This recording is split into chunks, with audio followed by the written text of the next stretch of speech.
하나님 말씀 함께 봅니다. 함께 보실 하나님 말씀은 열왕기하 23장입니다.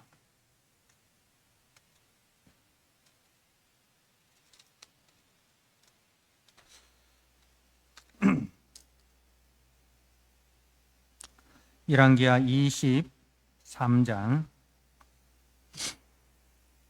31절에서 37절 말씀. 여호아하스가 왕이 될 때에 나이가 23세라 예루살렘에서 석 달간 다스리니라. 그의 어머니의 이름은 하무달이라 림나 예레미야의 딸이더라. 여호아하스가 그의 조상들의 모든 행위대로 여호와 보시기에 악을 행하였더니 바로 느고가 그를 하마 땅 림나에 가두어 예루살렘에서 왕이 되지 못하게 하고 또 그 나라로 은 100달란트와 금 1달란트를 벌금으로 내게 하고 바로 느고가 요시아의 아들 엘리야김을 그의 아버지 요시아를 대신하여 왕으로 삼고 그의 이름을 고쳐 여호야김이라 하고 여호아하스는 애굽으로 잡아갔더니 그가 거기서 죽으니라. 여호야김이 은과 금을 바로에게 주니라. 그가 바로 느고의 명령대로 그에게 그 돈을 주기 위하여 나라에 부과하되 백성들 각 사람의 힘대로 액수를 정하고 은금을 징수하였더라. 여호야김이 왕이 될 때의 나이가 25세라 예루살렘에서 11년간 다스리니라. 그의 어머니의 이름은 스비다라 루마 부다야의 딸이더라. 여호야김이 그의 조상들이 행한 모든 일을 따라서 여호와 보시기에 악을 행하였더라. 아멘. 예, 오늘 말씀은 이제 그 남쪽 유다의 성군이었던 이제 요시야 왕이 그 바로 느고와의 전투에서 전사를 하고 그리고 이제 그 아들 세대들이 이제 그 뒤를 이어서 왕이 됩니다. 그 첫 번째가 여호아하스라는 아들이 있는데 이 여호아하스는 이제 요시야 왕의 첫째 아들이 아니고 넷째 아들입니다. 이 요시야 왕의 아들들에 대해서는 우리가 열왕기하 다음에 있는 역대상 3장 15절 말씀을 잠깐 보면 이렇게 기록이 되어 있습니다. 역대상 3장 15절에 요시야의 아들들은 맏아들 요하난과 둘째 여호야긴과 셋째 시드기야와 넷째 살룸이요라고 되어 있죠. 이 넷째 살룸이 이제 여호아하스입니다. 그러니까 요시야 왕이 죽고 넷째가 제일 막내인 넷째가 왕이 된 것이죠. 그리고 이제 그 살룸이 죽고 그 다음에 이제 그 살룸이 그 애굽으로 잡혀가고 여호아하스가 애굽으로 잡혀가고 그리고 이제 왕이 된 사람이 둘째인 여호야김입니다. 그죠? 여호야김이고 그리고 이제 여호야김의 아들이 여호야긴 왕이 되고 그리고 이제 마지막 유다의 마지막 왕이 이 요시야의 그 셋째 아들인 시드기야가 이제 유다의 마지막 왕이 됩니다. 첫째 아들 요하나는 등장하지 않는 것으로 보아서 아마 일찍 요절한 것으로 추정이 됩니다. 이렇게 이 여호아하스가 23세의 나이에 아버지 이 요아스를 이어서 왕이 되었는데 석 달 동안을 통치를 합니다. 석 달을 통치합니다. 그런데 그 석 달에 대한 그 하나님의 평가가 어떠냐 보니까 32절에 여호아하스가 그의 조상들의 모든 행위대로 여호와 보시기에 악을 행하였더라. 그렇게 이 석 달을 왕으로 통치했는데 그 짧은 그 통치 기간 동안 그 통치 행위가 선한 왕인 아버지 요시야를 닮지 않았다는 거죠. 선한 왕인 그 아버지 요시야를 닮지 않고 이제 그 악한 왕들을 닮았다는 거죠. 그의 조상들의 모든 행위대로 여호와 보시기에 악을 행하였다. 그러니까 이런 것으로 볼 때에 참 사람이라는 것이 사람은 다 거짓되다. 사람은 다 거짓되다. 는 그런 이제 이 말씀이 기억이 나죠. 사람은 다 거짓되다. 그런데 어떻게 이 히스기야나 요시야 같은 이런 선한 왕이 등장하게 되었는가? 그것은 나의 나된 것은 하나님의 은혜로다. 그 은혜가 없으면 하나님의 은혜가 우리 가운데 부어지지 않으면 우리는 우리의 본성대로 행할 수밖에 없는 거예요. 그 본성은 뭡니까? 사람은 다 거짓되다. 는 거죠. 근데 이 여호아하스가 그렇게 하나님 보시기에 악을 행하였고 그 결국이 어떻게 됩니까? 이제 33절에 바로 느고가 애굽의 그 왕인 느고가 그 여호아하스를 하마 땅 림나에 가두었고 예루살렘에서 왕이 되지 못하게 하였고 그리고 그 나라로 은 100달란트와 금 1달란트를 벌금으로 내게 하였고 그리고 이제 그 형인 엘리야김을 이제 대신 왕으로 세우고 그 엘리야김의 이름을 여호야김이라 그렇게 바꿉니다.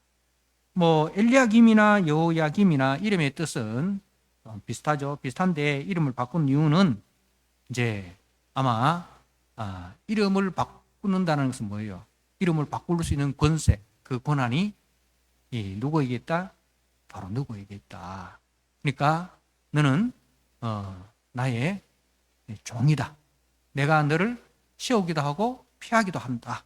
라는 이제 바로 느고가 주권자이고 그리고 이 엘리야김은 바로 누구의 주권 아래에 있는 자의 신하에 불과하다라는 그런 이제 의미를 이제 부여를 하는 거죠. 그리고 이제 이 여호아하스는 애굽으로 잡혀갔고 거기서 죽었다라고 짧게 이렇게 말씀을 하고 있습니다.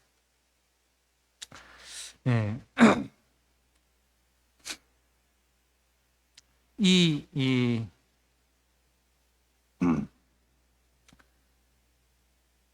여호아하스에 대해서는 우리가 예레미야 22장에 가면 조금 더 구체적으로 기록을 하고 있습니다. 예레미야 22장 10절과 12절 10절에서 12절 한번 보도록 하겠습니다. 예레미야 22장 10절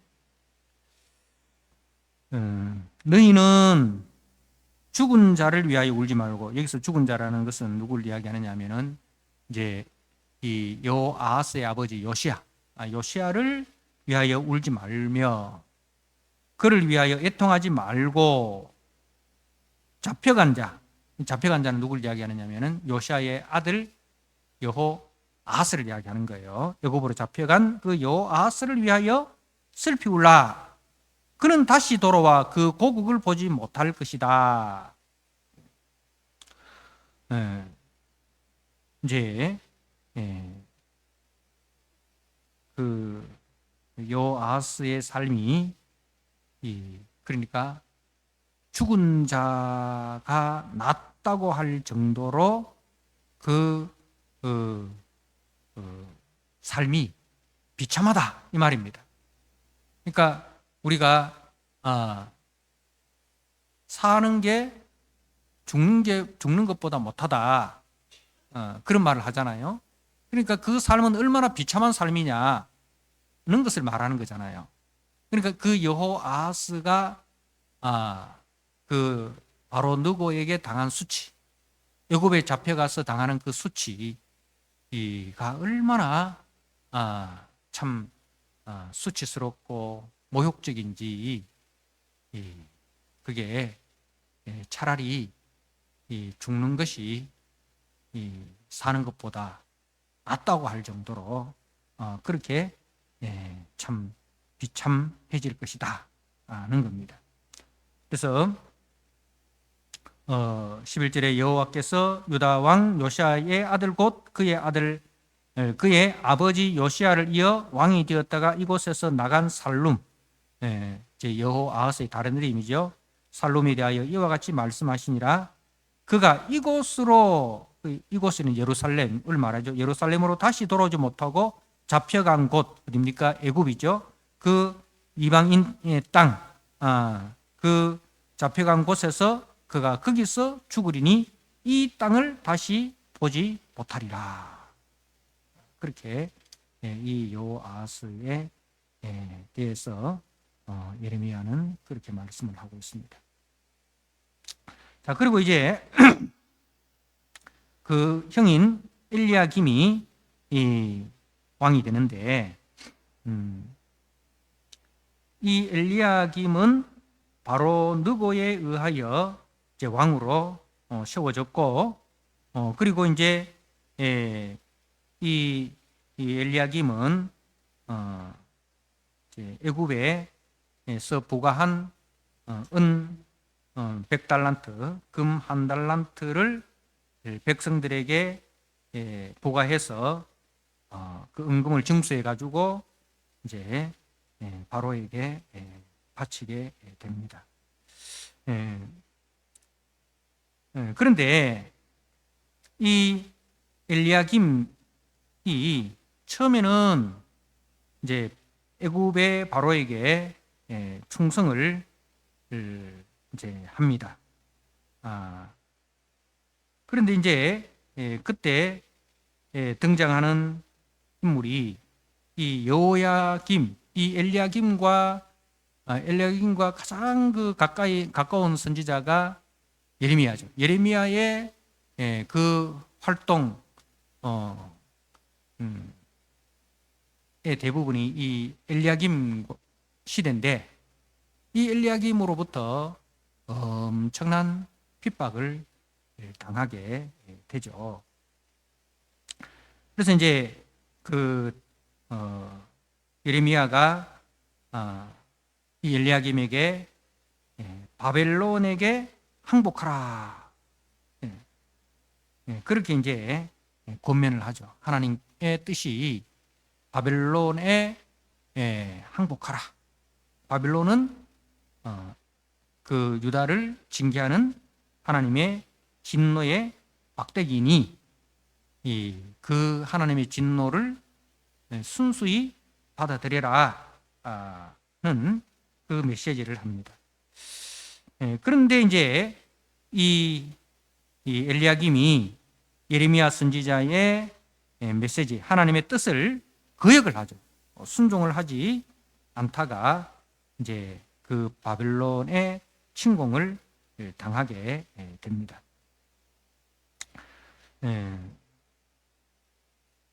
그 이야기가 우리가 예레미야 27장 말씀에 기록이 되어 있죠. 예레미야 27장 말씀을 한번 보도록 하겠습니다.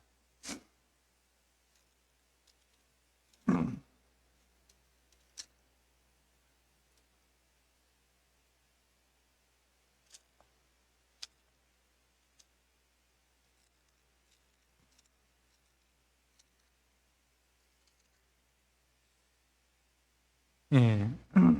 예레미야 27장 1절에 유다의 왕 요시아의 아들 여호야김이 다스리기 시작할 때에 여호와께서 말씀으로 예레미야에게 임하시니라.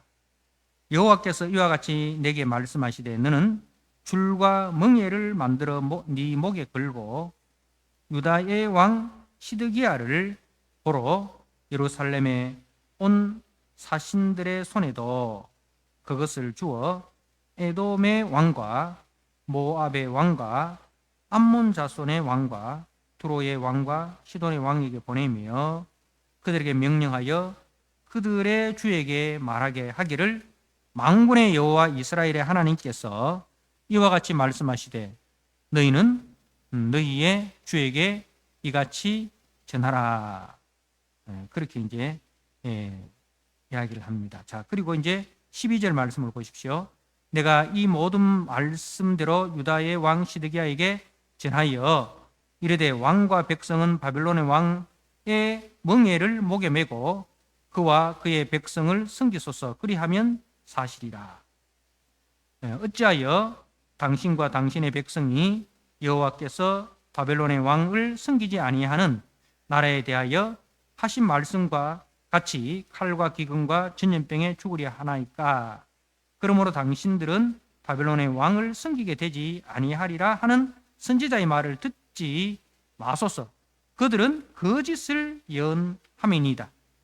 이는 여호와의 말씀이니라. 내가 그들을 보내지 아니하였거늘 그들이 내 이름으로 거짓을 예언하니 내가 너희를 몰아내리니 너희와 너희에게 예언하는 선지자들이 멸망하리라. 이제 예레미야는 한결같이 이제 그 여호야긴 시드기야에게 이제 바벨론에 항복할 것을 권합니다. 왜? 그것이 하나님께서 예레미야에게 주신 말씀이기 때문이죠. 그런데 그 엘리야김 과 그 아들 여호야긴 그리고 그 형제인 시드기야가 그 하나님의 선지자인 예레미야의 말을 거역을 합니다. 그래서 이제 여호야김이 36절에 여호야김이 왕이 될 때에 나이가 25세라 예루살렘에서 11년간 다스리니라. 그의 어머니의 이름은 스비디아라 루마 부다야의 딸이더라. 여호야김이 그의 조상들이 행한 모든 일을 따라 여호와 보시기에 악을 행하였더라. 그러니까 석 달을 통치한 그 이제 동생 여호아스나 11년을 통치한 여호야김이나 동일한 그 통치 행위는 무엇입니까? 그의 조상들이 행한 모든 일을 따라 여호와 보시기에 악을 행하였다는 것이 이제 공통적인 그 메시지입니다. 이 부분에 대해서도 이제 예레미야가 이렇게 이야기를 하고 있죠. 예레미야 22장 13절에서 19절 말씀을 한번 보도록 하겠습니다. 예레미야 22장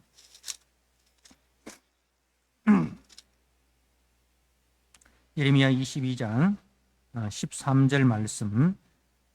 불의로 그 집을 세우며 부정하게 그 다락방을 지으며 자기의 이웃을 고용하고 그의 품삯을 주지 아니하는 자에게 화 있을진저.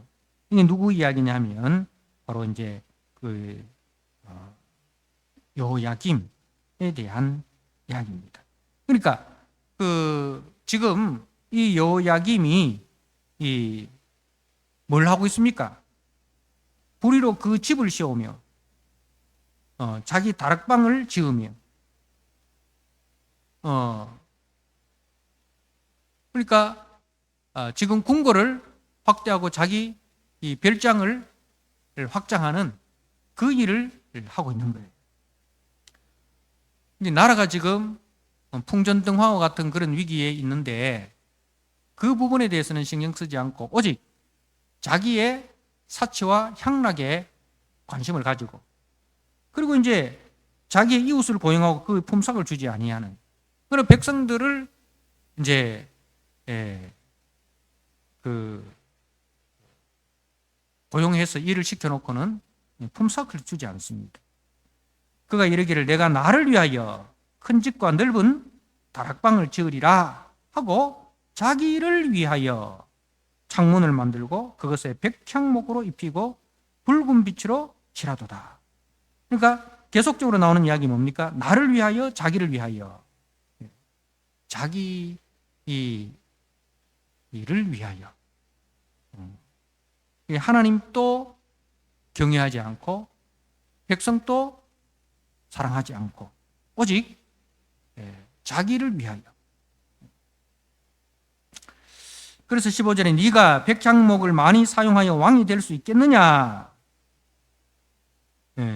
네 아버지가 먹거나 마시지 아니하였으며 정의와 공의를 행하지 아니하였느냐? 그때에 그가 형통하였었느니라. 자, 너희 아버지 요시아를 봐라. 그 요시아가 이제 뭘 했느냐?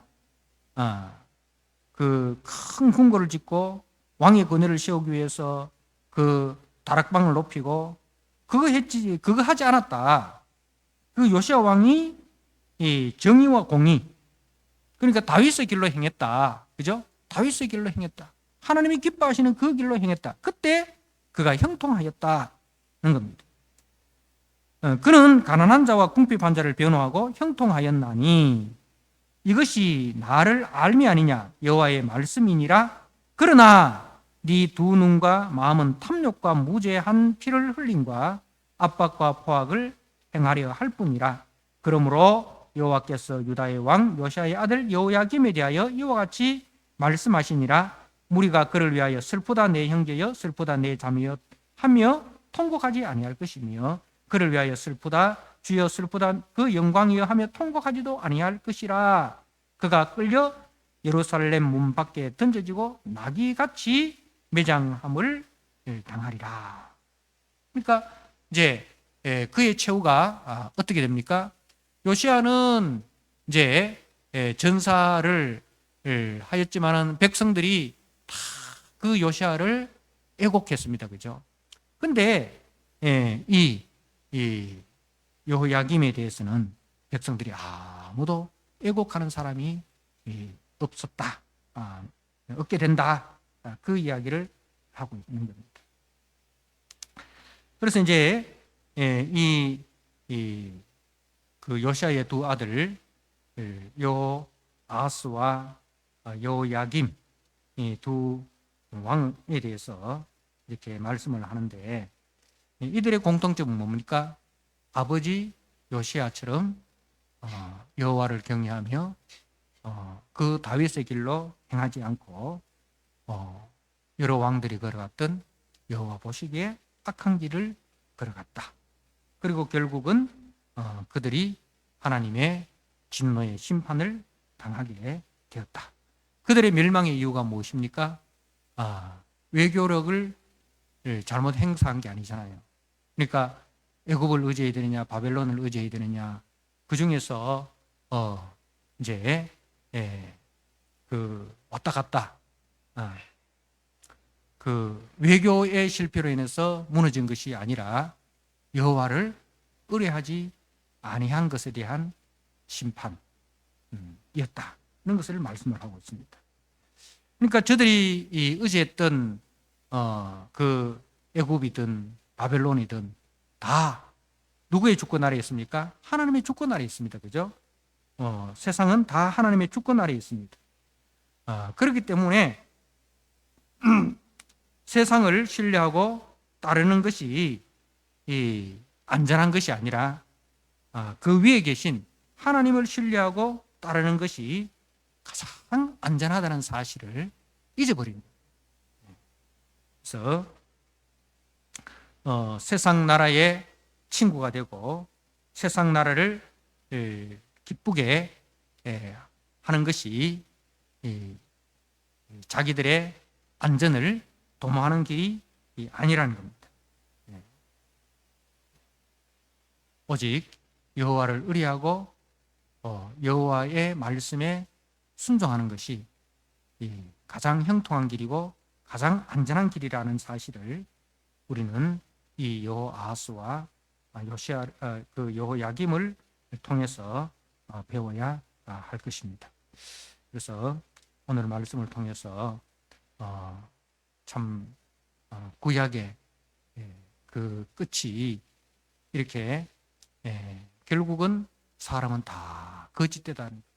하나님께서 은혜를 베풀지 아니하시면 우리는 우리의 죄의 본성대로 이렇게 참 비참하게 허무하게 끝날 수밖에 없는 연약한 인생이라는 사실을 이 구약 말씀을 통해서 우리에게 교훈하고 있습니다. 나는 안 그래야지. 나는 안 그래야지. 사람들은 다 그 생각을 하죠. 그런데 그 자리에 가면 다 그렇게 되는 이유가 무엇입니까? 사람은 다 거짓되기 때문에 그렇습니다. 그래서 우리가 구해야 될 것은 하나님의 은혜를 구해야 됩니다. 사람은 다 거기서 거기입니다. 자기가 죄인인 줄 알고 자기가 연약한 인생인 줄 알고 하나님 떠나면 아무것도 아닌 인생인 줄 알고 하나님 의지하고 하나님 붙들고 하나님의 도움을 하나님의 긍휼을 바라보면서 하나님과 동행하는 것이 가장 안전한 인생이고 가장 복된 인생이라는 사실을 꼭 기억하시고 그렇게 살아가시는 우리 성도들 되시기를 주님의 이름으로 부탁드립니다. 아멘. 하나님 아버지, 오늘 요시야의 두 아들 여호아하스와 그리고 여호야김에 대하여 잠시 살펴보았습니다. 저들은 선한 왕인 아버지 요시야를 닮지 않았습니다. 그 아버지 요시야를 배우지 않았습니다. 오히려 아버지 요시야를 닮지도 배우지도 않고 오히려 유다의 여러 왕들이 걸어갔던 여호와 보시기에 악을 행하는 그런 미련한 인생을 살았습니다. 하나님을 두려워하지 않고 하나님의 말씀에 순종하지 않고 백성을 사랑으로 돌보지 않고 오직 자기의 쾌락과 자기의 사치와 자기의 향락을 위하여 살았습니다. 그 삶이 아하스는 3개월이었고 여호야김은 11년이었습니다. 그것이 짧든지 길든지 그것이 중요한 것이 아니라 그들의 공통점은 여호와 보시기에 악을 행하였다는 것이었습니다. 하나님 아버지, 우리가 이 말씀을 통해서 우리가 짧은 인생이든 긴 인생이든 중요한 것은 여호와 보시기에 어떤 삶을 살았느냐 하는 것이 중요한 것임을 깨닫게 하여 주옵소서. 요시야는 39세라는 나이의 전사였지만 그 짧은 인생 가운데서도 여호와를 의뢰하는 지혜롭고 충성된 종의 삶을 살았습니다.